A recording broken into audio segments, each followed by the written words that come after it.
Hello, beautiful souls, and welcome to your weekly collective energy update. I'm Sharna Langlais. I'm a Reiki Master, energy healer, and intuitive guide. I'm here to bring you grounded, heart centered guidance for your spiritual awakening journey.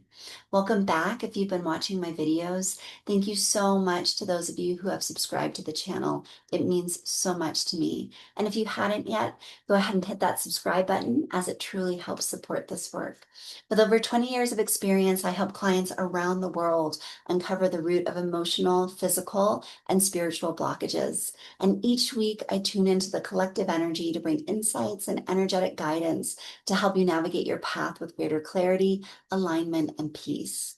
So if this space resonates for you, be sure to subscribe, hit that notification bell, and like this video so you never miss new tools, teachings, and guided practices to support your healing journey. Let's take a deep breath, open your heart, and begin. Gosh, this week has brought up the full spectrum of emotions. We had a full moon in Sagittarius that peaked on Wednesday evening into the early hour of the Thursday morning. As a result of this, there was a lot of heightened energy and emotion. Full moons are about endings and completions, and also about culminations. So we are often looking at things that are reaching their peak, they're reaching their fullness because the moon is full. And we're also looking at things that are ready to end, things that we're ready to be complete with.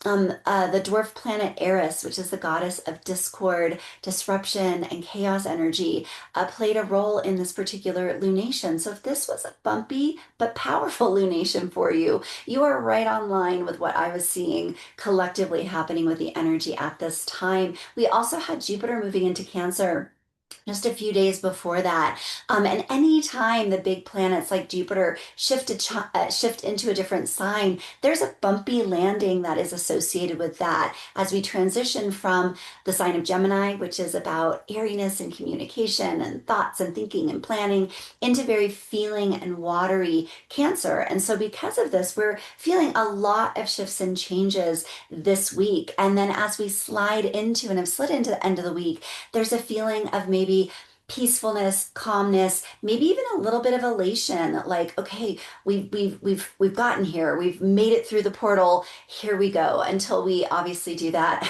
again and again and again and again, because that's simply the process of life and living. So when I've been tapping into the collective energies this week, one of the big things that I've seen is this broad spectrum of emotion and big emotion. So we are experiencing lots of different feelings all at the same time.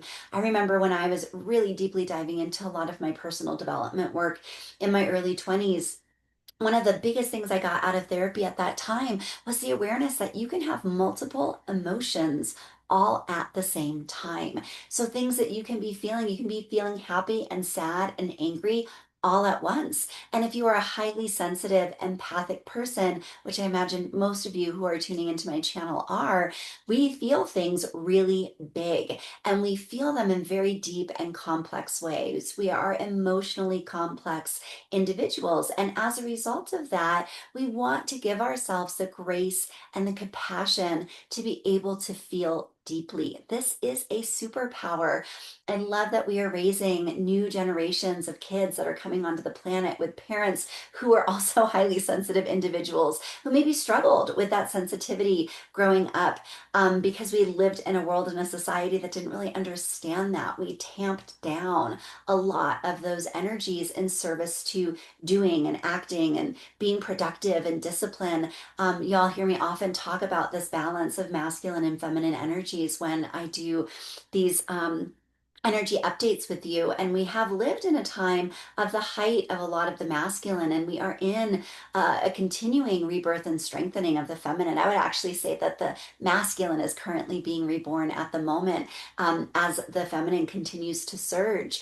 And so when we have honored our feminine side, which many of us are now doing with kiddos and those that are coming up in these current generations, we are recognizing the power of our emotional space.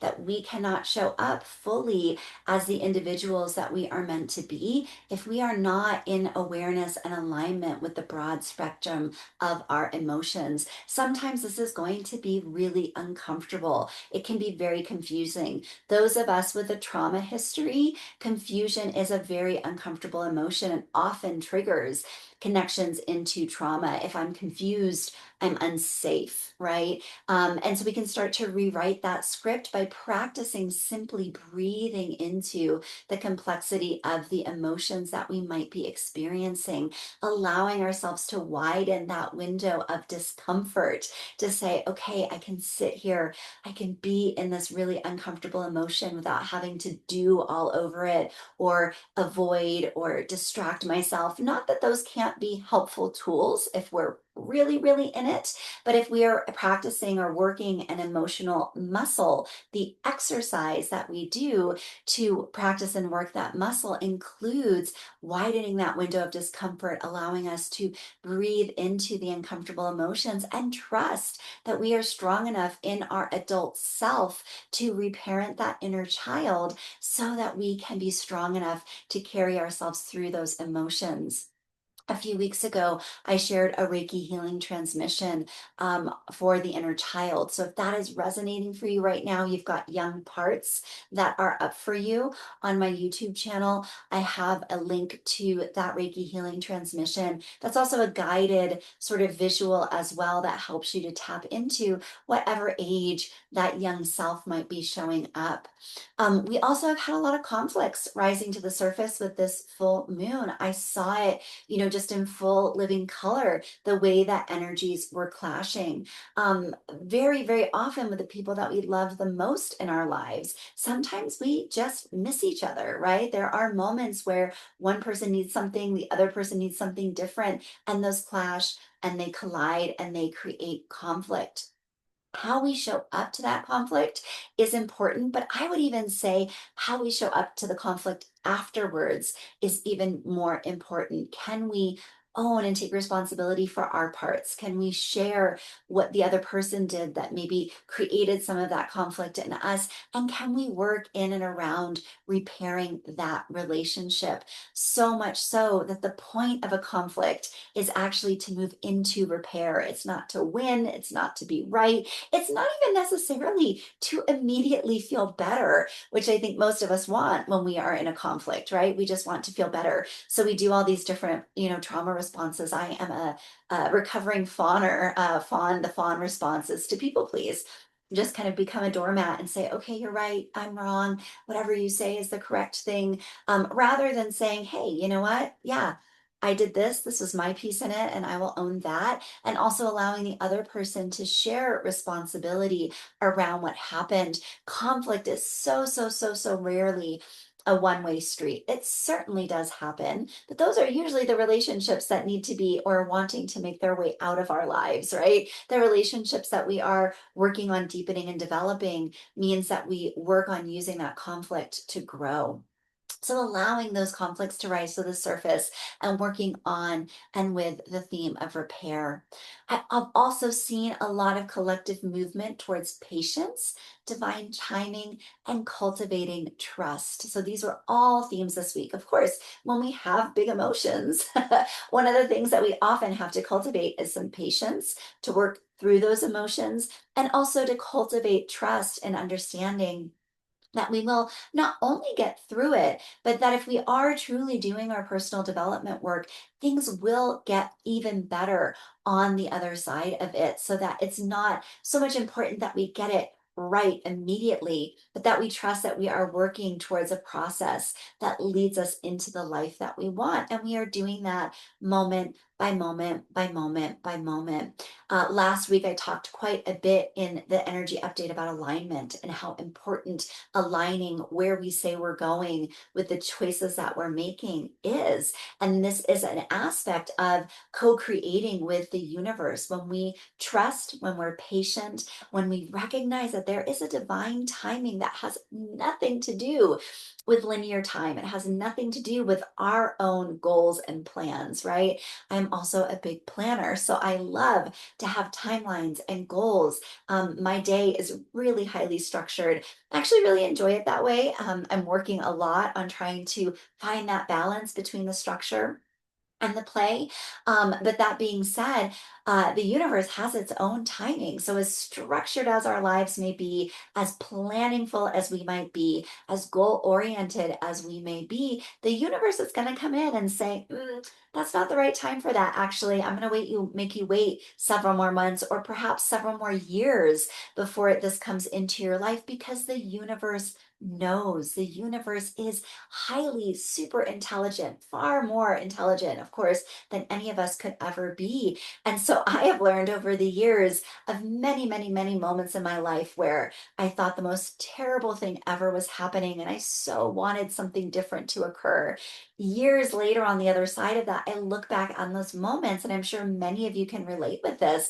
And I wipe my brow and I say, oh my gosh, thank goodness that that did not happen the way that I wanted it to happen to in that time, because what I have now is so much better. And I think a lot of us, when we start to build capacity for understanding that patience and trust in the universe gets us where we want to go, we can look back on those moments and really see that the universe's plan, you might call it God's plan or the goddess's plan, is far more intelligent than we will ever be in these human earthly bodies. And so how can we, yes, say what it is that we want, make those plans, create those goals? That is that wonderful bright aspect of the masculine. But then our feminine comes in and says, okay, it's time to be patient, it's time to trust, and it's time to play and enjoy life while the universe is busy co-creating these other things with us. So if we really can allow ourselves to trust in divine timing,